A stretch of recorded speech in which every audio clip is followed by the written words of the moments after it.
Vivemos um tempo em que quem controla a narrativa controla também a atenção. Você não é homem. Não dá pena. Vai. E quem controla a atenção, vence. O senhor não tem medo de ir pro inferno, não? E nas eleições, esse jogo é levado ao extremo. O marketing político deixou de ser apenas sobre jingles, santinhos e programas de TV. Candidata Bolsonaro, candidata Soraya. Hoje, ele é sobre algoritmos, emoção e comportamento humano. Desde o grupo de WhatsApp da família até as campanhas multimilionárias, todos estamos, de alguma forma, dentro de uma grande campanha. Pergunta, por favor, candidata, para quem a senhora vai fazer? Você quer me calar? Para entender essa nova era, onde a inteligência artificial, fake news e polarização se misturam, recebemos Álvaro de Carvalho. Fala pessoal, Papo à Vista no ar, mais uma vez, mais uma história de empreendedorismo linkado também com temas atuais. Hoje eu converso aqui com o fundador, criador, mentor, a mente por trás da Soul Propaganda e nós vamos falar sobre marketing político. Vamos falar sobre atualidades, né? Atualidades. É um programa de atualidades, né? Daqui a pouco vai ter receita também. Pô, seria legal. Receita com Gilberto Gomes. Receita de bolo, receita de empreender. Aí é bom. Álvaro, seja bem-vindo. Obrigado. Você, meu irmão. Mais uma vez, né? Mais uma vez. Só que assim, é interessante como a gente pode dar uma outra abordagem. Acho que esse é o ponto, né, chave de hoje. Cada vez mais as eleições chegando, parece que já estamos em campanha. Já estamos em campanha. Faz tempo. Não é? Acho que ela não para, né? Não para. Eu acho que ela não para, ela é contínua. E a Soul, ela tem uma atuação muito grande no marketing político, né? E eu queria que você desse aí um panorama geral do que estamos vivendo, o cenário que nós estamos e o que está vindo aí no ano que vem. Bom, sempre um prazer estar aqui de novo. Fiquei até preocupado eu falar de atualidades e eu estar aqui.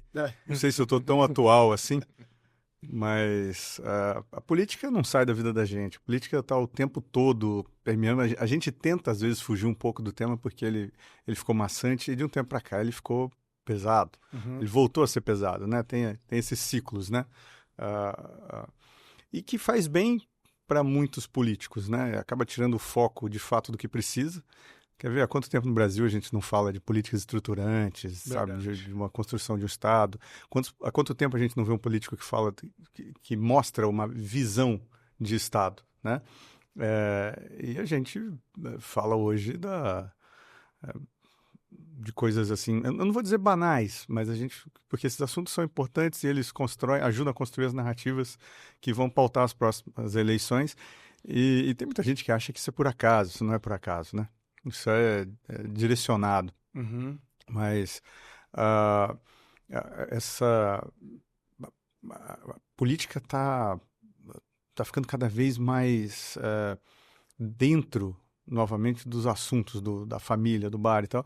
E em alguns casos ela está até acabando com esses assuntos, né? Tem muita gente saindo do grupo da família. Grupos de WhatsApp que diga, né? Exatamente. Dividindo a família, né? Não tá mais juntando mais. E isso é muito ruim, Seu né? primo é de direita ou de esquerda? Não, é o lado da esquerda da família. Toda família tem essa polarização também, né? E tem aqueles que não são. Como acho que é o meu caso, eu não me sinto nem do que hoje se diz direita. E até nisso houve uma distorção absurda, né? O que é de esquerda, o que é de direita, né? Desde os jacobinos, girondinos e tal, e essa construção hoje, né? Então, os conservadores ocupando o espaço de direita, alguns progressistas ou com viés um pouco mais socialista ocupando o que seria, agora estão chamando de extrema, né? A extrema direita, a extrema esquerda. E pessoal, eu olho para você, eu acho que talvez eu quero que seja direita, eu quero que seja esquerda. E te rotula e acabou, né? Então, o pessoal que está no meio dessa história e que tenta entender isso de uma forma mais racional, ou Estado dentro de um aspecto mais dentro da função que ele deveria ter, esse cara é em cima do muro, é o isentão. É o isentão, né? Então, centrão. Não há mais espaço para racionalidade, para o bom senso, né? Você tem que ter você tem que levantar a bandeira, senão você não é aceito pelos grupos. Você tem que se posicionar. Sem dúvida. Agora, estava aqui reparando na sua fala, quando a gente, por exemplo, vou fazer um paralelo com empresa familiar, aí a empresa faturou lá 10% a menos, isso significa milhões, e ninguém arruma confusão por causa daquilo. Mas se no lava-jato da empresa lavou o carro do meu primo e não lavou o meu, aquilo é motivo para briga. Na política é assim? em vez de você falar de coisas relevantes, estruturantes, é a picuinha, é o detalhezinho, é se o cara fez aquilo, se ele falou todes ou não falou todes. E qual é o papel do marqueteiro nessa hora? O marqueteiro, ele tem dois tipos. Você tem aqueles que são contratados quase que para moldar o candidato. Eu não acredito muito nisso, eu acho que é um trabalho muito ruim. Eu não sei, não faço e não sei se eu faria, mas tem esse perfil que ele tenta moldar um candidato para o mercado, ou seja, então a função dele é muito entender O que o mercado quer. o que as pessoas estão desejando naquele momento, ou que ocuparia um espaço daquele mercado eleitoral, né? Então é muito comum isso, você ter um mapa eleitoral. Então, assim, olha, na montagem de chapa proporcional, por exemplo, olha, para esse partido, nesse local, nesse estado, tem potencial para 3 bolsonaristas, 2 lulistas, um cara do agro, um cara ligado a determinada igreja, é assim. Então, é inteligência, você observa o comportamento como qualquer marca, como qualquer empresa inteligente faz, né? Tem até um estudo, vocês já ouviram falar na janela de Overton, né? Uhum. Então, assim, é muito de você entender o que as pessoas colam. E a política, ela vai... esses políticos safos, né? Eles vão se adaptando e vão entrando dentro desses temas, eles vão trabalhando esses temas, onde há possibilidade, onde há popularidade ou capacidade de se tornar um tema popular. Mas essa construção de narrativa, né, se vocês repararem, como na internet, ela é muito no teste. Antes a gente fazia o teste AB, né? Eram 2 opções, a gente viu que hoje a gente faz o teste ABCZ, né? E a política faz isso o tempo inteiro. Então, você tem ali 100, 200 assuntos com potencial, porque a gente não controla o que viraliza. São as pessoas que demandam isso. Um deles explode. Em cima daquele que explode, você explora ele. O Álvaro, e hoje, né, a gente tem visto aí que os políticos hoje têm focado mais no caráter, falar sobre o caráter do outro, né, denegrir a imagem, esquerda-direita, né, essas pautas aí que estão em voga, né, identidade de gênero, aborto, pá. E estão falando um pouco de projeto, né? Antigamente, o político levantava no palanque e falava assim, eu vou asfaltar, não sei o que lá, eu vou fazer isso, eu vou fazer o saneamento. Isso aí. Então, Aí o cara fala emprego plural, ele fala, eu vou empregar o plural, a mãe do plural. Teve essa, né? Isso tem demais, cara. O cara fala, aí o outro fala assim, não, nossa, emprega o plural. Ele fala, eu vou empregar o plural, a mãe, o pai do plural. Todo mundo, Então, hoje, a gente está falando sobre isso, né? Sobre o caráter do outro. Né? E o nosso, né? A gente, né? Os políticos. E o marqueteiro, ele tá fazendo isso também porque é o que o povo quer, né? Ou não, né? E assim, e tem como você, como marketing político, entregar uma coisa diferente, tentar impor ao eleitor, né? Ao eleitor, uma coisa diferente, tentar voltar mais pro projeto, uma coisa assim, menos agressiva, porque hoje... Porque é um dilema, né? Eu vou entregar... Vou entregar o que querem ouvir. O que querem ouvir. Até tem, mas a chance de não eleger é grande. Fiz uma campanha linda, falei só sobre projetos, não ataquei ninguém. E aí? Não deu certo. E tem um outro... você tem vários tipos de marqueteiros, com vários tipos de atuação. Eu mesmo não me considero um marqueteiro, eu sou um publicitário. Eu entendo que eu cuido da publicidade da campanha, né, da comunicação da campanha. Os marqueteirões, aquele conceito antigo, ele é um cara que entra em tudo assim na campanha, né? Ainda existe? Existe. Aí você trabalha junto com um? Normalmente, sim. Entendi. O marqueteiro seria o estrategista e você faria as peças, com base na estratégia definida pelo marqueteiro. Eu monto a estratégia de comunicação. Muitas vezes, quando há essa figura do marqueteiro, nem sempre há. Nos últimos anos para cá, você começou a ter campanhas sem esse figurão. Muitos políticos se sentiam incomodados. E esses caras, eles começaram a ter dificuldade de renovação. Então, essa questão, por exemplo, de você atacar a reputação do seu adversário, isso é tão antigo quanto a humanidade, né? numa batalha eleitoral. Mas o que muda são as formas, né? E muitas vezes as tecnologias, os meios que são usados. Mas tem mudado um pouco do comportamento, tem entrado muitos jovens eleitores, a gente tem tido um caminho da política que tem mudado um pouco a percepção das pessoas e há uma certa exaustão em alguns assuntos, né?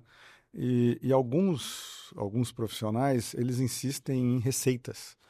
Então, o cara, funcionou com outro. Essa é a fórmula. Exato. Então, a gente meio que conhece alguns marqueteiros no mercado, a gente sabe o que o cara vai fazer, né?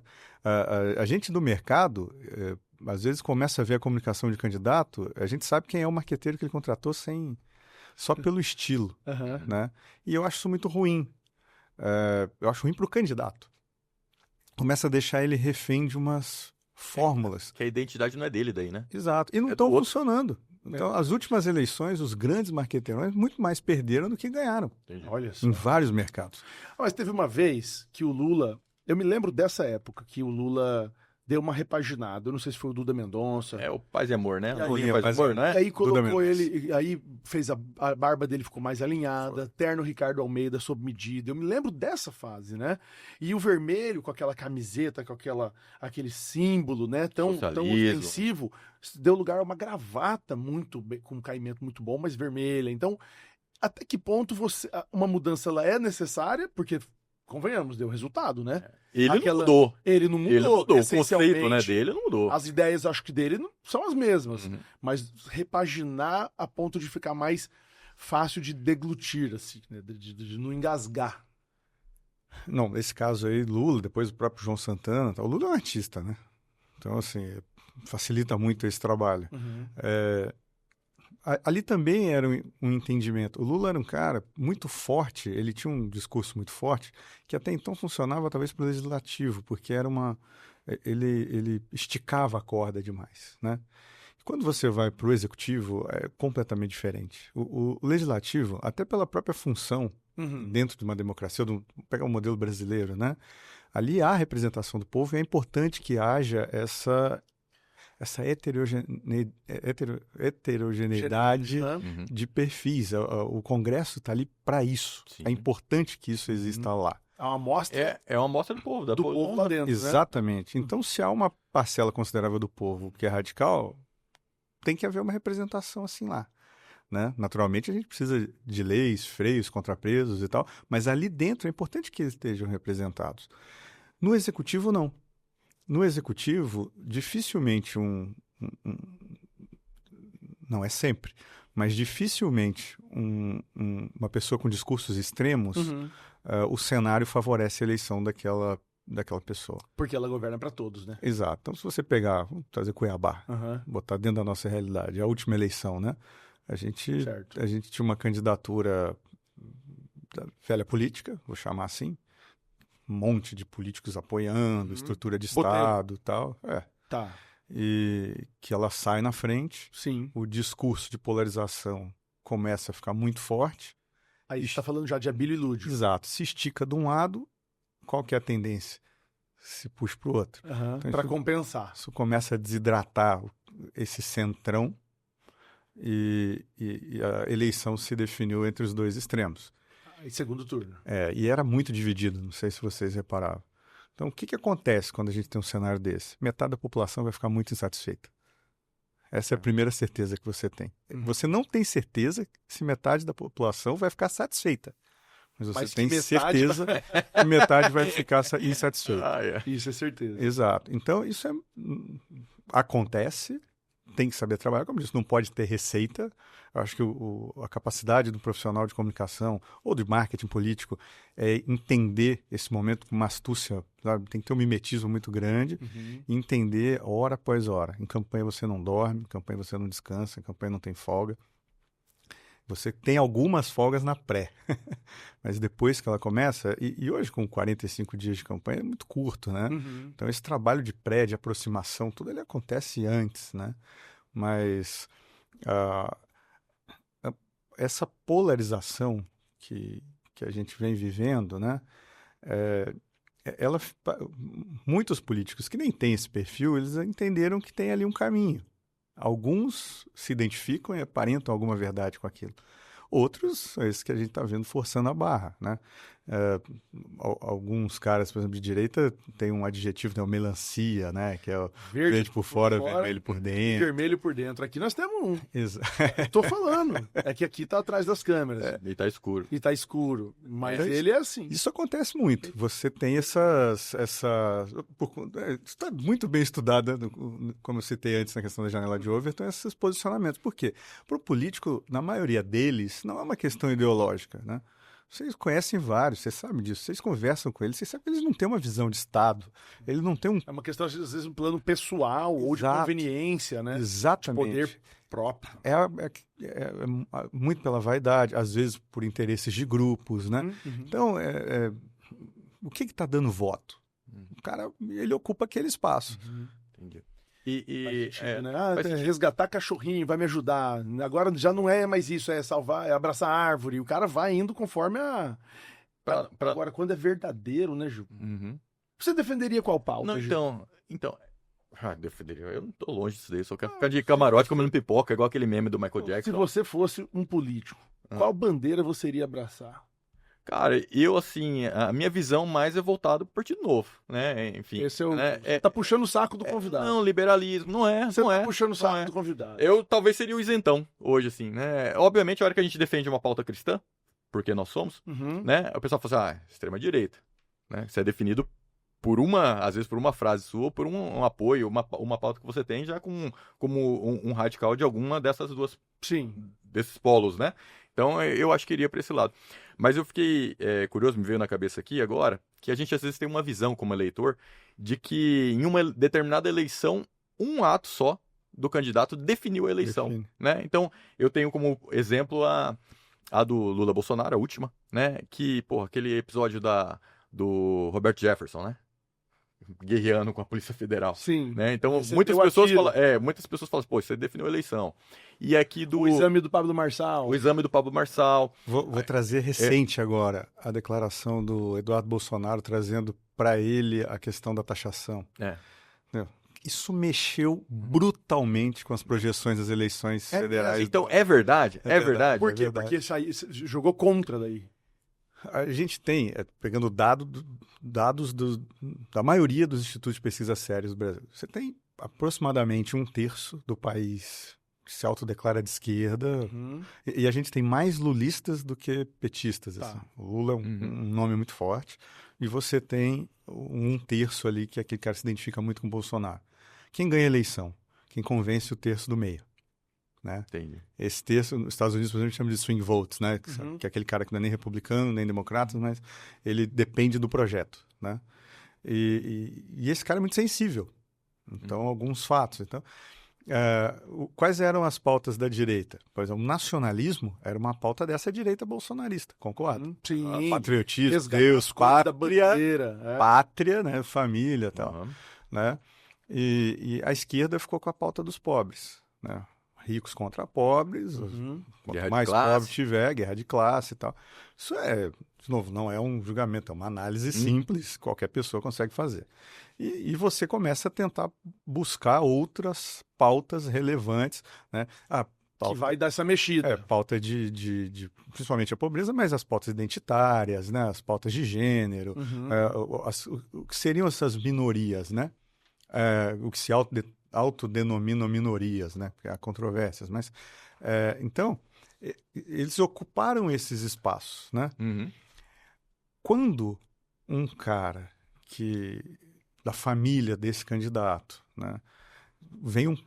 A gente sabe que a questão da taxação, qualquer pessoa que junta Lé com Cré, que estudou até a página 2, sabe que não é porque tem um Bolsonaro lá falando assim, Trump, taxa o Brasil por causa dos Moraes. Sim. Não é isso, né? Ele taxou todos os países. Beleza, o Brasil foi mais, mas tem a questão dos BRICS, né? Os ataques à moeda, enfim, ao dólar como moeda principal. Tem um monte de motivos, a maioria deles foi um conjunto, mercadológicos, né? Então tá ali. A gente sabe que a causa tá ali, mas aí o presidente atende o pedido, coloca na carta e por aí vai. Mas aí o deputado Eduardo Bolsonaro grava um vídeo, mas assim, muito rápido, falando, olha, eu tô aqui nos Estados Unidos e eu pedi isso, que é por conta disso, tal. Então ele meio que assume uma certa autoria Sim. do processo. Ele quis pegar carona nesse protagonismo, falou só, fui eu. Exatamente. Tá. Pra agradar o terço que ele já tinha. Exato. Aí o outro terço lá falou assim, ó, esse cara não é patriota. Porque o cara patriota não joga contra o Brasil desse jeito. Esse terço do meio, Swing. verdade. Que é o balançou pro outro lado. Exato. O terço dele falou, não, jamais, isso é patriotismo. Isso é defender. Tá vendo? É guerra de narrativa. Sim. Esse terço do meio, qual que faz mais sentido? Né? Então, nesse Até caso, porque ele começou a fazer sentido que isso talvez não fosse uma ação de fato inteligente e patriota. Aí o cara começa a, de novo, fortalecer o Lula que vinha definhando por conta dos números do Mas país. tem como ganhar uma eleição sem essa polarização? Hoje é difícil. Hoje o cara tem que É. ou pra cá ou pra lá. Hoje é muito difícil. A gente vê alguns caminhos assim de pessoas que você sabe que tem projetos até um pouco mais inteligentes, isentos, assim. Mas se você não agradar um dos lados, esquece, porque o seu terço também, que é aquele terço até menos posicionado, que é um terço um pouquinho mais racional, ele não elege. Pro executivo não, ele vai eleger pro legislativo. Mas pro executivo não. Precisa da massa. Hoje, ou qualquer candidato ao executivo, ou precisa do volume da esquerda, ou precisa do volume da direita. Senão você não faz o seu 50%. Mesmo que isso seja em um cenário de segundo turno, tá?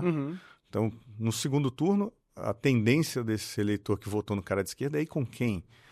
O da direita, eles vão com alguém, a maior parte deles. Mas quem vem comigo? Né? Então, essa é esse desafio. Então, o desenho de eleição majoritária é bem diferente. Eleição com segundo turno é uma outra estratégia. Muda tudo. Muda. Ô, Álvaro, e hoje aí com essas IAs aí e esses algoritmos aí malucos aí que qualquer um hoje está conseguindo usar, né? Como é que isso impactou ali na sua empresa ali?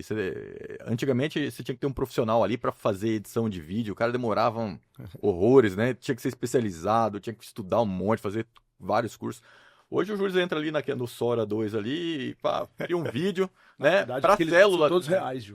Para célula dele. Eu fui fazer um planejamento de viagem para minha família ali, final do ano, que a gente sempre faz. Eu joguei lá no Manos, ele me deu um site animado. Isso aí. E ele vai emitir a passagem para você aplicativo. também. Então, né? E no marketing político, na sua empresa? Mesma coisa. Mas trocou de profissionais ou você adaptou eles, né? Eu vou responder de duas formas. Você perguntou na minha empresa. Na minha empresa, a gente não trocou muitos profissionais por conta do foco da empresa. É uma empresa mais focada na parte de inteligência e na parte criativa. Então, essas ferramentas não dão. Elas trocam mais os braços do que os cérebros, né? Entendi. Então, dentro da nossa... Nós temos laboratório de IA, temos quem gera, tem isso tudo. Mas não houve uma troca tão substancial de profissionais. Houve a integração de profissionais que já estavam focados nesses estudos, nas práticas aí com IA. No mercado está havendo uma troca considerável. E assim, o mercado de agências de publicidade, né, a agência ela normalmente fica com a parte estratégica, criativa, e por isso chama agência, né, ela agencia mídia, veículos, enfim. E tem um ecossistema enorme de produtores de vídeo, produtores de áudio e tal. Esses caras começaram a sofrer, porque... eu ainda acho que elas não substituem o trabalho de qualidade de um excelente time de vídeo, um excelente time de áudio, que seja, sabe? Um excelente time mas, assim, algo que é muito mais técnico, por exemplo, uma programação, como você falou, um site.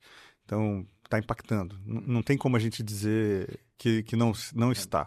Gostando ou não, está sendo impactado.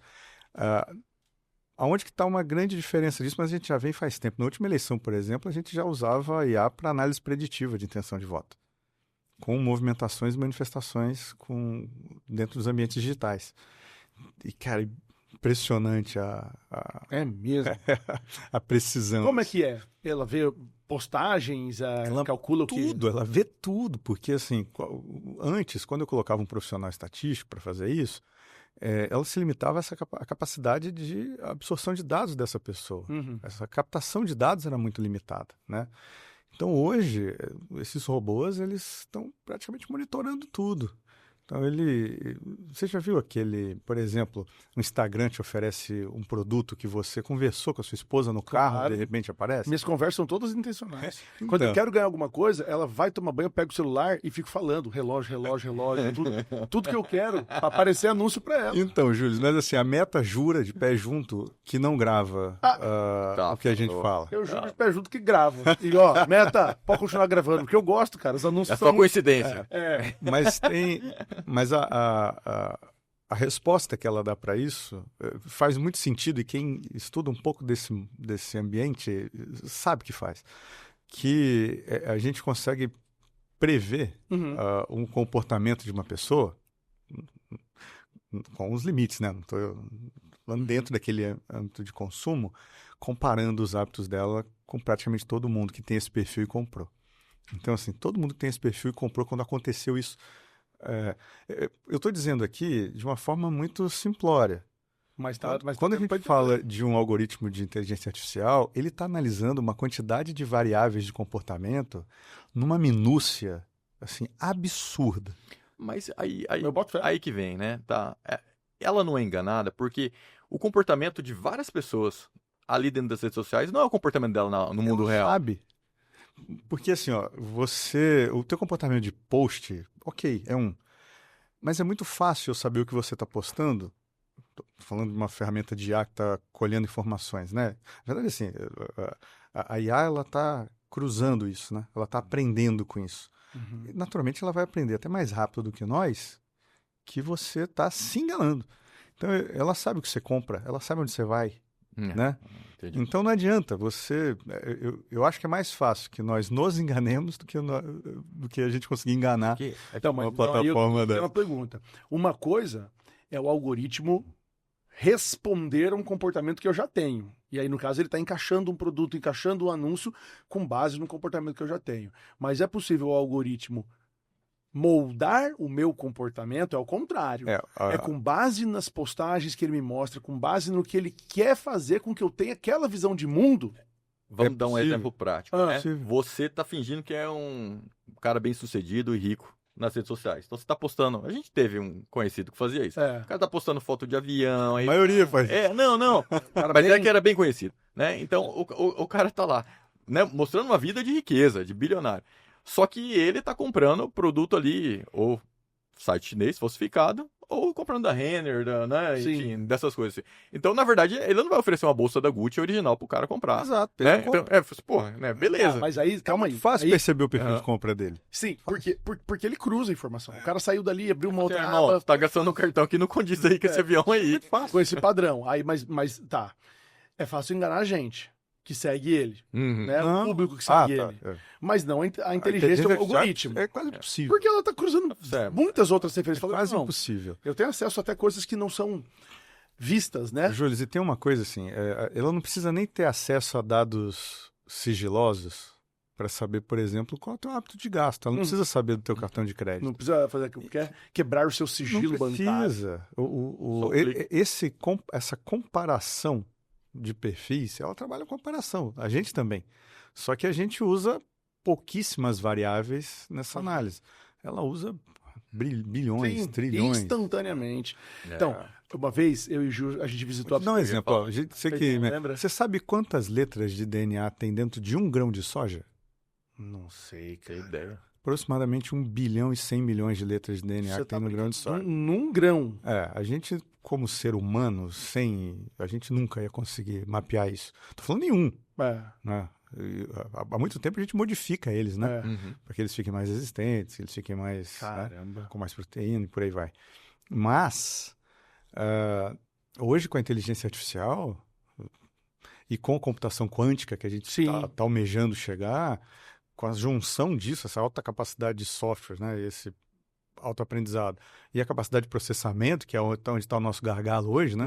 Energia para data centers, esse tipo de coisa, a gente não está conseguindo andar mais por isso, né? Está faltando, se não me engano, acho que 14% de toda a energia produzida no planeta já vai para data centers, né? Mesmo? Então, assim, o mundo a humanidade está se escorando nisso, e é importante para a gente, né? Vou te dar um exemplo, um remédio. Como é que a gente chegava no remédio? Poxa, um cientista genial desenvolvia que uma substância gerava certa reação no corpo humano para combater um mal qualquer. E a gente fazia um teste. Uma quantidade daquela substância no comprimido, que seja, uma outra substância de placebo, farinha. Grupos de controle. Exato. Então eu dou para aquele monte de gente, observa e ninguém sabe o que está tomando. Determinado tipo do medicamento, se deu 50% de eficiência no grupo, está tomando, ok, vai para o mercado. Se deu 50%. Então, assim, por quê? Nós somos parecidos, mas nós somos todos diferentes, né? Tá? E talvez porque o Gil se identifica com esse caminho político, porque é o primeiro caminho político que entendeu que somos diferentes, queremos coisas diferentes, mas precisamos ter oportunidades iguais para a gente poder manifestar essas diferenças. Liberalismo, meritocracia. Por aí vai. Falou, tá. Então, quem de fato começa a estudar muito bem isso e tem um viés lógico muito forte, acaba entendendo que isso é o que faz sentido. Tanto que esses caras todos são ganhadores de Nobel e por aí vai. Mas assim, o ponto é que nós somos diferentes. O nosso corpo é diferente, né? A gente tem algumas coisas parecidas, né? Mas reagimos de forma diferente. Tem comportamentos diferentes que influem no nosso corpo. Então, qual que era a dificuldade, por exemplo, da medicina? Conseguir ter um mapeamento seu. Né? O que acontece, eu te falei dentro de um grão de soja, imagina dentro de você. Né? Ou de uma célula. Muito mais complexo. É muito mais complexo. Então, a luz que se abriu hoje é que é uma capacidade de computação quântica altamente potente. Com a inteligência artificial, um cientista desse, um médico, vai conseguir mapear você. Ele vai saber o que acontece dentro da sua célula. Exato. Fazer algo. Exatamente. Então, se eu estou falando disso para dentro de um aspecto biológico, que para a gente era super difícil por conta dessa complexidade, mas no aspecto comportamental, que não tem essa complexidade toda, né? Então, eu não sei há quantos anos saiu aquele filme daquele povo, um cara que era, acho que funcionário de uma rede social, acho que é do Facebook, não sei, que ele sai e cria um documentário que saiu na Netflix, não me lembro o nome. Eu sei qual que é. E ele já falava isso, olha, quantos anos atrás, o nível de informação que tinha. E a gente não falava ainda. Grande rede, alguma coisa assim? Bem, eu acho que é. Tá. E a gente não falava ainda de LLM, a gente não falava disso. Pois é. Então, mas a minha pergunta é nesse sentido, então. Uma coisa é ela ficar me lendo. Vou ler e vou ser muito mais assertivo. Mas ela te lê pra quê? Pra vender. Pra te manipular. Então, pra mas te aí influenciar. Então, acho que a palavra é essa. Mas quando ela trabalha com anúncios, ela fala, bom, eu vou anunciar, quanto mais eficiente for, assertivo for, melhor é. Sem dúvida. Ok. Mas no sentido de manipular mesmo. Não é manipular, acho que a palavra é forte. Eu tenho receio de que está no controle disso. É influenciar. Acho que essa é a... Tá. Então, se ela começar a colocar mais postagem de um lado, há uma tendência do meu viés ir para esse lado sem eu perceber.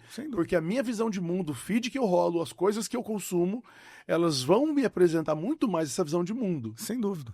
Então é um tipo de campanha muito mais estratégica e num nível muito mais alto, porque você, como um estrategista, você tem acesso ao que o algoritmo vai mostrar para o seu eleitor? Difícil, né? Não, eu consigo... Nós somos clientes das plataformas. Vocês, todos aqui, né? Você pode ser público da plataforma, que é quem tem a conta lá e está consumindo e postando coisa ou outra. O cliente da plataforma é quem gasta dinheiro nela. Que anuncia? Quem anuncia. Tá. Então, há um limite. Naturalmente, esse limite varia. Né?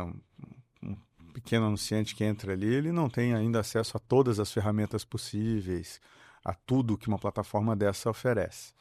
Mas há um limite. E em muitas plataformas, há também um limite ético que é levado em consideração. Em muitas outras, não. Né? E tem muita coisa, assim, a gente... Esse era um assunto legal, até porque a gente poderia ficar horas falando, mas assim, não é de hoje, por exemplo, que a gente tem um ambiente chamado de Deep Web, que, cara, seus dados bancários estão sendo negociados lá nesse momento, entendeu? Então, ambiente com uma dificuldade de controle impossível, né? Normalmente é onde acontecem transações de mercado negro, mercados de droga. É uma camada mais dark, né? Mais dark. Por quê? Porque não tem como controlar ali. É muito difícil controlar. Não vou dizer que não tem, é muito difícil. E falando nisso, né? A gente não deixa de lembrar dos fake news, né? As fake news, nesse ambiente político, elas são estrategicamente pensadas ou o cara é burro mesmo, né? O cara ali tá falando de terraplanismo e tal, porque tem isso aí, né? Olha só. Tem gente que fala assim, cara, como é possível falar uma besteira dessa? Será que ele acredita no que ele tá falando? Né? Ou ele planejou, ou o cara é tão inteligente que ele planejou, porque o público dele é esse público que acredita em qualquer coisa. Olha só, nessa questão aí... Tá virando jacaré. Tá ficando branco, tá ficando branco. Tem os dois. Mas só fazem porque tem quem acredita, né? Mas é importante antes separar o que é fake news, que é de fato desinformação, do que é uma opinião contrária. E hoje é muito comum, principalmente no ambiente de política, nos debates você vai ver muito isso. Se eu apresento uma opinião diferente, a resposta do cara, isso também é um argumento, às vezes, usado de forma intencional. Não, isso é fake news. Não, peraí, não é, cara. Isso aqui é uma opinião diferente. Então, esse conceito é muito importante. Isso é o jogo das narrativas? Faz parte do jogo. Né? A gente ouviu muito falar assim, as urnas eletrônicas não são seguras, né? E aí pode defender o voto escrito ali, né? Cara, e aí isso foi caracterizado como um fake news. Mas é minha opinião. Eu acho que ela não é segura, porque um ambiente tecnológico ele não é 100% seguro. Mas né? aí... Assim como o só escrito também não é. Mas aí não é... Então, de novo, esse é um assunto até muito complexo, porque quando eu falo que ela não é segura, no ponto que eu estou querendo dizer se ela é violável ou não. O fato dela ser violável ou não é uma questão de opinião. É uma questão de fato. Sim. Ou ela é, ou ela não é. Correto? Sim. Então, se ela não é violável, e eu estou dizendo que ela é violável, sim. Estou afirmando. Seja questão de opinião. Fake news. Agora. A desinformação. Exato. Se eu propago, eu desinformo. Né? Então, assim, isso por isso que é importante. O Confúcio, cara, tinha uma... Não vou saber ao pé da letra, mas ele falava assim, a primeira coisa que uma sociedade precisa receber é a comunicação. Eu preciso dizer A, você tem que entender A. Esse é o aspecto da comunicação. Se eu chegar aqui na sala e falar o seu microfone, você sabe do que eu estou falando. Entendeu? Então isso é importante. Mas se a partir do momento que eu falo o seu microfone e todo mundo acha que é o do Jules, eu já tenho um problema muito sério. E aí que vem os atritos. Você já reparou, cara, que nessas brigas, às vezes, lá do grupo do WhatsApp, essa que você falou do primo, muitas vezes, ou quando você é mal interpretado, mal entendido, a palavra já tá ali, você está querendo dizer alguma coisa, o cara entendeu outra e virou confusão. Você escreveu em letra maiúscula, pronto, gritou comigo. O que faltou ali? Habilidade de comunicação. Porque comunicação mesmo, ela só existe, né? O processo se você está entendendo o que eu gostaria que você entendesse. A gente tem uma frase que a gente fala que é um clichê, né? Porque a comunicação não é o que eu falo, é o que você entende. É esse o processo, é um esforço que eu faço para você entender. Então, o primeiro ponto que a gente precisaria hoje voltar é voltar no glossário. Né? E nós, como brasileiros, a gente não é tão amigo da língua portuguesa assim, né? A gente cria neologismos, a gente cria novas expressões. Isso é uma coisa que nós não temos. Isso eu vou ter que concordar com você. Então, a gente começa a colocar ruído na nossa própria comunicação. Né? Então, primeiro ponto, começa aí. Aí o segundo, vamos lá. O que é fake news, o que é opinião, o que é fato, sabe? Então, o que é desinformação. A gente começa a falar disso, e principalmente no meio político, mas a gente não sabe o que é. Eu fico, às vezes, ouvindo algumas discussões, ou observando algumas discussões, e eu fico dividido entre o lado racional que está querendo entender a lógica, sabe, a estrutura da discussão, e o outro lado emocional que fica ali, cara, mas esse cara está falando muita burrice. Ele está distorcendo conceitos sólidos, sabe? Então, vou te dar um outro exemplo, a questão da ciência na época das vacinas, né? Nossa Senhora, a ciência de verdade ficou tão triste, não com as decisões, isso aí é natural, mas com o que estavam fazendo com os conceitos científicos, né? Então, ou com economia, né? Eu vejo político falando de economia, tem uma parte da economia que chama ciências econômicas. Eu ouço alguns políticos falando disso, e qualquer pessoa que entende um mínimo de ciência econômica se contorce, né? Enfim. Mas então, acho que essa é a primeira página dessa conversa, sabe, Gil?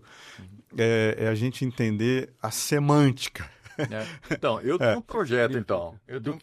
Eu acho que se a gente limitasse a comunicação, né? O WhatsApp, só para meme, piada e e-commerce, eu acho que diminuiria aí uns 70% aí de conflito entre as pessoas. Né? Porque, assim, ó, galera, você quer falar alguma coisa de negócio comigo, ou qualquer coisa séria, vem aqui, vamos falar aqui, conversando olho no olho, na voz. Porque é interessante isso daí, né? Eu tô fazendo uma comunicação ali dos legendários, né, por WhatsApp, umas cobranças de documentos, termos e tal, dos inscritos. Hoje a gente tá com, né, no próximo top, então quase 500, né? Rapaz do céu. Cara, você fala assim, irmão, você se inscreveu aqui? Tá aqui a lista do que você precisa levar. Aí o cara pergunta embaixo. Ué, eu não recebi o que eu preciso levar. Tá escrito nisso. Né? É desse jeito. Mas você, como comunicador, sabe, a culpa não é de quem recebe. É de quem fala. Na verdade, não, mas não tô falando, tô escrevendo, por isso que eu quero acabar com o WhatsApp. Pra escrever coisa séria. Eu falo assim, aí o cara se inscreveu, aí o Júlio faz uma ligação. Cara, seja bem-vindo, você se inscreveu aqui no Legendário, que legal. Sabe o que você precisa levar? Você tem que falar com o cara, você fazer uma ligação pra cada um. Pode ser. 500? Que maravilhoso. 500 ligações? 480. Eu não ia fazer tudo uma vez. Aí não é uma questão de culpa. Por isso que a comunicação também tem uma parte científica muito interessante. A gente estudou comunicação, a gente se lembra. A gente tem, por exemplo, o tamanho, a posição do texto, a ordem do elemento no texto. Vou ter que direcionamento óptico, sabe? Então, isso tudo faz diferença no processo de comunicação. Tudo faz diferença. Se eu não domino, a chance de eu ter uma falha no meu processo de comunicação é muito maior. Aí, de novo, eu fico bravo com o outro, né? Mas aí a gente volta. Talvez a segunda coisa que o Confúcio daria para as pessoas seria humildade, para a gente olhar primeiro o que a gente pode fazer, né? Porque a gente está sempre esperando do outro, o que o outro deveria ter feito. A gente não muda o outro. Então, a comunicação tem isso. E um problema que tem acontecido com a comunicação é que, eu não me lembro de quem é essa definição, mas ele fala assim, olha, a teoria sem prática, ela vira ativismo. A prática sem a teoria, eu não me lembro qual é o termo especificamente, mas ele também aponta as falhas. Uma experimentação. Um médico prático, por exemplo. Eu que tinha muito antigamente. Eu tenho esse conhecimento, esse aqui eu aplico, o resto eu vou por dedução, né? Mas quando a gente junta a teoria e a prática, né? Se eu não me engano é praxis o termo, é quase que essa conjunção sublime que nos leva à execução em alta performance de tudo. Então, o que é essa teoria? Você praticou e você compartilhou os resultados que você praticou. Você praticou e compartilhou os resultados que você praticou. Eu aprendi com você, pratiquei e evoluí.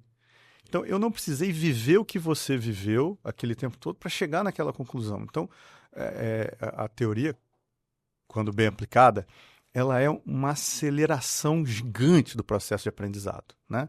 Então, olha o tanto de informação que a gente absorve, que a gente tem acesso, que a gente aprende ao longo de uma vida hoje em dia, e vamos olhar 300 anos atrás, talvez a dificuldade. Tanta informação que ele tem bagagem. Exatamente, né? Precisa disso. Então, assim, Estudo de tempo. a gente já sabe de muita coisa por conta da experiência que a gente viveu. Então, Que outro viveu. Exatamente, Que outro viveu. Exatamente, perfeito. Que outro viveu.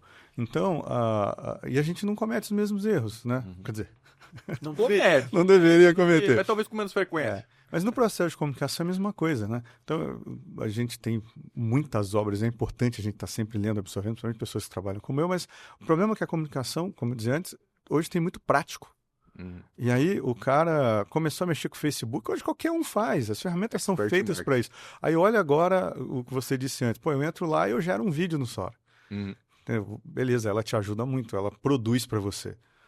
mas o que você está pedindo ainda é seu. Então, se você não entende... prompt. Sim. Você tá... eles deram uma Ferrari para um monte de bebê, É isso aí. né? É mais ou menos isso. Então, Tem o lado extremamente positivo, é, só que hoje, como que você, como contratante, separa um profissional de comunicação, que é só um prático, mas está ali entregando umas postagens que tem curtida, que tem, sabe? De um profissional, de um grande profissional de comunicação que sabe o que está fazendo. É muito difícil. É a mesma coisa que a gente Pô, chegar... você ia dar uma solução, por si. Não. Eu fiquei esperando. Não, é só ir por aqui. A nossa candidatura depende disso. Não tem, cara. Por exemplo, chega a última campanha, trazendo de novo para o tema aqui, né? Assim, a última campanha, eu fiz três grandes campanhas. Eu trabalhei em 3 grandes campanhas, né? Beleza. E aí, com muita gente. Times enormes. Teve um dia que a gente fez um churrascão dos times que estavam trabalhando nessas 3 campanhas, em 2022. E cara, tinham 150 pessoas que foram. E ainda tinha gente que estava acompanhando o candidato. Estava na campanha. Que era para comemorar que estava dando tudo certo, finalzinho da reta final da campanha e tal. Então é muita gente, sabe? Muita gente trabalhando. Aí a gente começa a ouvir algumas outras... algumas declarações. Mas o cara está se vendendo. Ele fala, não, porque eu fiz a campanha, o cara começa a contar umas histórias. Eu elegi o fulano e tal.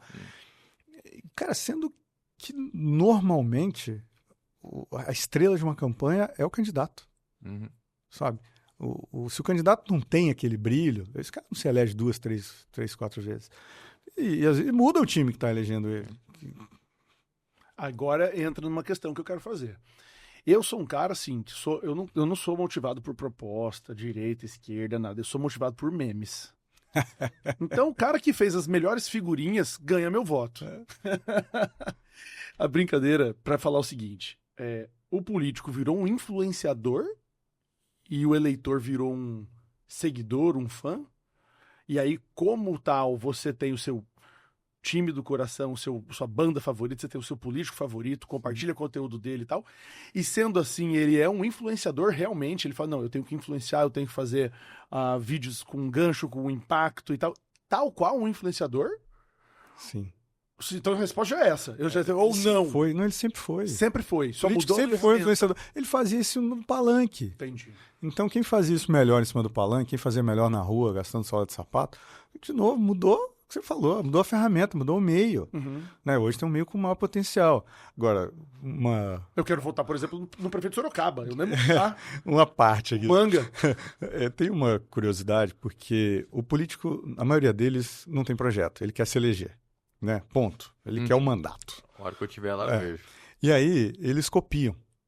E aí, o cara vai resolver do jeito que tem. De novo, não tem um profissional de comunicação ali que... Porque o que o bom marqueteiro faz? Ele enxerga as suas potencialidades, as tuas qualidades e potencializa ela. Ele esconde os defeitos. Ele vê os seus defeitos. Não esconde. É muito difícil esconder. Você ameniza os defeitos. Tá? Você não dá muita atenção para eles. Embora o adversário sempre lembra deles. Né? Então, por isso que não tem como esconder.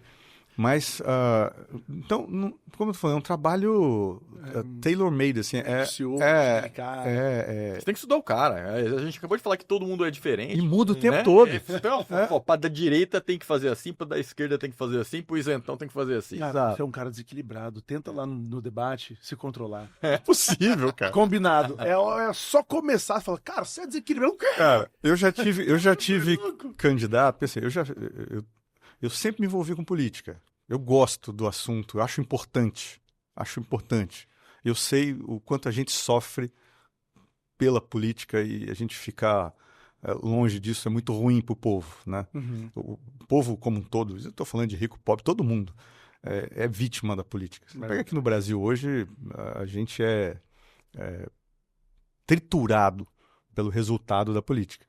Quanto mais longe a gente fica, mais espaço a gente dá para esses caras que a gente está falando, né? Tem caras bons? Tem.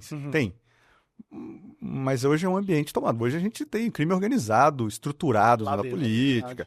Cara, tem um negócio aí. Então, eu sempre tive essa ligação. Sou dos movimentos de renovação, né? Enfim. Faz parte do Partido Novo, né? Do diretório daqui. Desde o início. Enfim, tem a minha ideologia, como qualquer um tem, é um direito, é algo importante que nós tenhamos, né? Desde que a gente consiga voltar a ser uma democracia ampla, plena, é importante, né? E a gente só consegue com isso. Mas eu sou um profissional da comunicação.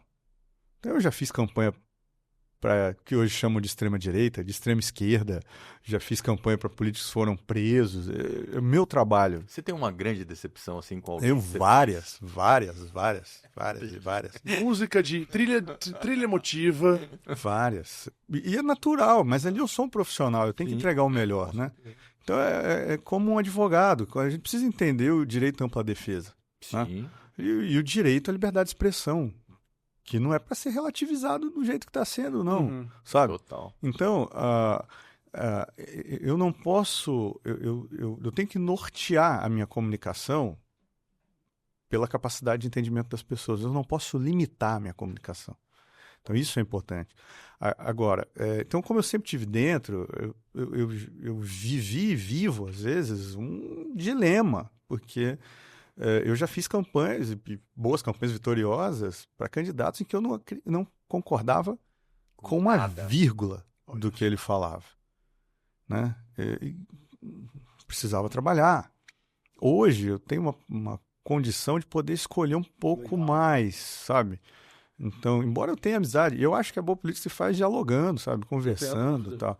Então, eu tenho amizade com políticos de todas as... E a gente, querendo ou não, a gente tá dentro de uma grande campanha no momento em que eu tô te convencendo de uma ideia, de um projeto, tô te vendendo um produto, no momento em que eu tô lá no meu condomínio tentando defender uma ideia, que normalmente as minhas ideias são um pouco criativas demais por condomínio, mas... Mas todo mundo, né? Eu acho que todo mundo se vende politicamente, né? Mesmo Então, a que não gente tenha tá... pretensões políticas nenhuma, né? Porque nas nossas empresas, no nosso relacionamento social, seja para você querer convencer o outro a ser seu amigo, né? Você tá em campanha. Né? Se o cara falar que não gosta de política... Pra você convencer aquela moça que você achou bonita virar tua namorada virar tua esposa, você faz... Quer convencer ela... Teu filho, às vezes, te obedecer, é um trabalho. Tenta sair pra pescar no final de semana. Convença a sua esposa de que você vai sair no sábado e vai voltar no domingo à noite. No meu caso é fácil. Se eu chegar pra ela e falar assim, olha, tô indo pescar, ela fala, duvido. Ela só vai ver quando eu voltar. Você vai reparar quando... Ali o cara é político de verdade. Então a gente é eleitor ou a gente é candidato? Candidato. Nós estamos sempre em campanha vendendo nosso ponto de vista? A gente tá o tempo todo, porque a gente não percebe, mas mesmo quando a gente não se candidata a um cargo eleitoral, a gente normalmente está trabalhando por um político, sem perceber que está trabalhando. Ou por um partido, ou por um movimento ideológico. Cabo né? eleitoral eterno. A gente é o tempo todo, porque a política se alimenta disso, a política é isso. E num bom ambiente democrático, é isso que movimenta, e é isso que vai eleger os candidatos que representam aquilo que a maior parte da população acredita, manifesta e tal. Então, primeiro que a gente tem que entender, cara, nós somos seres sociáveis, sabe? A gente só chegou onde a gente chegou porque a gente vive em comunidade. Entendeu? E a gente só vive em comunidade porque a gente se comunica. E o que é essa comunicação? É a habilidade que eu tenho de trocar ideias e não só fatos. Né? Tem um livro que eu acho muito interessante que o cara fez essa análise sobre essa capacidade de comunicação das pessoas, que é um historiador israelense chamado Yuval Noah Harari. E aí ele falando... Na verdade, ele só colocou ali alguns estudos antropológicos que nos colocaram, que observaram o nosso desenvolvimento da capacidade dialética. Né? Então é muito importante. Nós somos a única espécie nesse mundo, e eu não estou entrando aqui na discussão de quem o fez e quem nos colocou, mas o fato é que nós somos a única espécie que troca ideias na comunicação, pelo menos que a gente sabe. Né? As outras espécies se comunicam, mas que trocam ideias sobre o intangível, só nós. Então, a política, naturalmente, se alimenta disso. Ela que fez isso? Não. Ela é um reflexo de um comportamento nosso em sociedade. Ponto. Né? E ela não desconsidera os nossos instintos primitivos, animalescos, às vezes. A gente vê eles o tempo todo. Né? Então, agora, para onde que é importante? Por que ela precisa acontecer de uma forma ordenada, inteligente, e a gente precisa se dedicar a ela? Porque é isso que determina se seu filho vai ter segurança sair na porta de casa ou não. Sabe? Influencia num nível absurdo. Querendo ou não, vai respingar em você. Exatamente, sabe? Nessa construção das oportunidades semelhantes, né? Eu acredito que somos diferentes e temos vontades e características diferentes. Mas eu também acredito que um cara que está tendo uma educação, que está comendo todo dia, que mora numa casa que tem um telhado, ele vai competir em condições iguais do que uma criança que está na rua, que apanha todo dia em casa, que não tem comida na mesa, sabe? Então, mas eu quero que eu gostaria que isso acontecesse de uma forma livre. Eu não quero deixar de ser oprimido aqui para ser oprimido pelo Estado ali, sabe? Olha o tanto que a gente pode ajudar através da informação. Aí entra até num aspecto mais filosófico, né? A gente ajuda, a gente tem a caridade, eu sei que eu conheço vocês, eu sei que vocês têm também. A gente tem isso como uma prioridade. Sim. Então, concorda que às vezes esse dinheiro na mão daquela pessoa que quer ajudar, ele é mais eficiente do que na mão de um Estado inflado e pouco eficiente? Então, eu acho que começa por aí. Então, é quase que um consenso que as pessoas, que esse menino que não tem o que comer, a gente precisa ajudar ele. Ele precisa ter um ponto de partida semelhante aos melhores possíveis, né?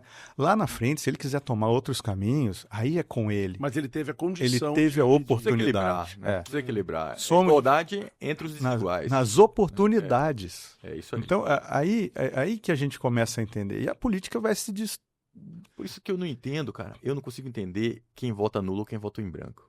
Né? A gente está acabando de falar que a gente vive em sociedade, a gente troca experiência, a gente troca ideias e a gente acaba votando, né, em alguém porque a gente acredita que ele vai ajudar nesse ecossistema de quem vive em comunidade, né? E aí o cara que vota em branco, ele está delegando a decisão, né, se o filho dele vai ter uma educação, vai ter uma saúde, vai ter uma segurança em sair de casa, para outra pessoa que ele nem concorda, entendeu? Ele está votando com a maioria sem saber, achando que não é um protesto. Protesto como animal, se você não está decidindo nada, né? E tem uma coisa, concordo plenamente, assim, tem uma... E quando a gente faz uma análise de fato, então vamos pegar uma eleição presidencial lá atrás, 2018, a gente tinha Bolsonaro, Haddad, Ciro Gomes, Henrique Meirelles, João Amoedo, Marina Silva, estou tentando lembrar aqui, mas acho que a gente tinha uns 11 ou 12. Como que é? Álvaro Dias? Álvaro Dias, né? Talvez, eu não lembro, mas tinha uns 11 ou 12 candidatos. E eu ir para uma eleição onde eu tenho 2 candidatos horríveis, eu entendo o voto branco ou nulo. O cara fala assim, cara, eu não consigo, eu não tenho capacidade para diferenciar quem é o menos pior. Mas pode mesmo acontecer. Tendo o Padre Kelmon, pode acontecer. Você votaria nulo? Mas, cara, numa eleição com 11, 12 candidatos, onde a maioria da população não se deu ao trabalho de conhecer esses candidatos, e eu resumo essa eleição entre, vou usar os termos que eu não concordo, mas que usam hoje, extrema direita e extrema esquerda. Pois é. E aí o cara fala assim, não, porque só esse tem capacidade. Não, peraí. Qualquer um que você votar tem capacidade, né? Então... Está errado o método de votação. Embora o método tem que ser livre, cada um tem que ter o seu. Mas você acha que tinha que ser obrigatório? Como é? Não é obrigatório, né? R$3 a multa. Né? Então, eu acho desnecessário ser. Eu acho, de novo, cara, assim, quando a gente entrar nesse assunto, é que eu tenho tão pouca coisa que eu concordo com o Estado brasileiro. É que a gente não concorda com a pessoa que não vai lá votar, porque ela está levando pela massa, né? Mas a gente concorda que deveria ser livre. Com o processo, concordo com o processo. Eu não quero ir, não quer, mas tiver... minha opinião é que você, cara, tá fazendo errado. Enquanto mas deixa de votar. Enquanto tiver Mael, um democrata cristão, eu estarei lá votando, exercendo. E não tem mais, ele aposentou a chuteira. Já não voto mais. Aposentou. Eu lembro de Levi Fidelix. Então, eu voto é esse jingle. Então, eu voto por jingle. E faz muita diferença, né? Faz, né? Ele grava tudo, jingle, o cara é impressionante. Cara. Tudo. Você falaria do sim. Encontrar amor. Você sabe, cara, eu vou te falar, na última campanha, a gente vive aprendendo, às vezes com grandes e bons políticos também, que a gente tem a oportunidade de trabalhar. Na última campanha, eu tive a oportunidade de trabalhar, eu trabalhei em 3 campanhas, uma delas foi a do governador Mauro Mendes.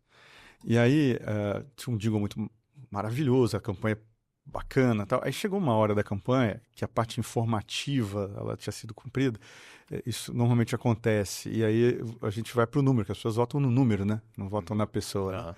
E aí, lembra daquela musiquinha? Vota no 44, ai, ui, que era uma paródia a uma música, né? É uma música. Que estava fazendo sucesso na época e tal. Você sabe qual que é a... Sim, eu não vou original.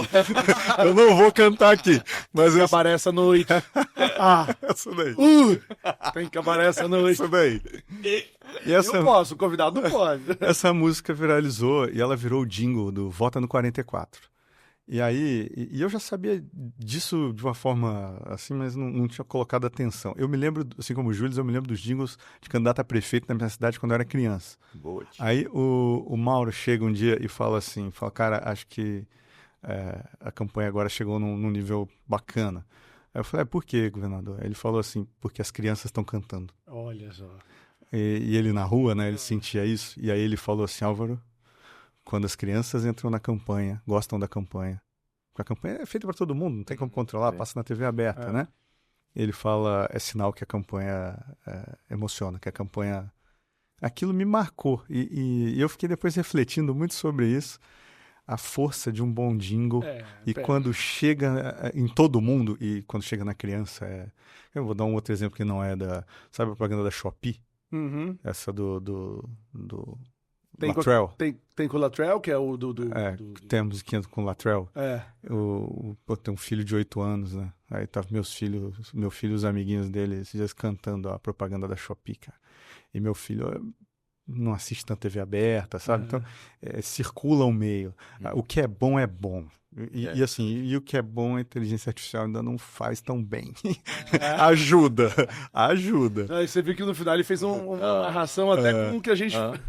mas ajuda. que a gente abriu. Mas nada ainda substitui... Eu falo assim, que a inteligência artificial ela não é páreo ainda. Ela tem suas qualidades, ela é importante, tem que usar. É uma ferramenta. Hoje, uma ferramenta. Mas ela não substitui ainda alguns aspectos da inteligência humana e ela não é páreo para burrice natural. Eu uso muito esse termo. Inteligência artificial ou burrice natural? Cara, que massa. Bom papo, Álvaro. Obrigado mais uma vez por ter contribuído aí com a gente sobre esse assunto. Política, inteligência artificial, tecnologia. Você é um cara muito voltado a isso também, né? Na Soul, ela também bebe muito dessa fonte, né? Da tecnologia. Depois eu vou te mostrar a Solange, que é a IA própria da Soul. Solange. Aí, ó. O dia que a gente fizer um tema só sobre IA, a gente vai trazer uma pessoa de IA e você junto também. Acho que fica o convite aí para você contribuir ainda em mais debates no nosso programa aqui, porque você é um cara bacana demais. Vou te dar uma curiosidade sobre a IA da Soul. Quem programou ela foi meu pai com 63 anos de idade. Eita. 64 agora, fez semana passada. Tá brincando? Não. Ele tem 64 só? Ele programou a... Cara, você é mais velho que seu pai? Sou. Eu sou uns 15 anos mais velho que meu pai. Consegue? Eu nasci mais velho que meu pai. Álvaro da Soul Propaganda, obrigado. Obrigado, meu papo muito bom. Foi muito bom. E terça-feira que vem a gente tá de volta com mais um assunto quente. Exato. Política? Não. Moda? Também não. Moda não é assunto quente, Não. Moda. O quê? O quê, então? Sei lá, irmão. É fisiculturismo. Fique ligado, semana que vem tem mais. Vamos ver.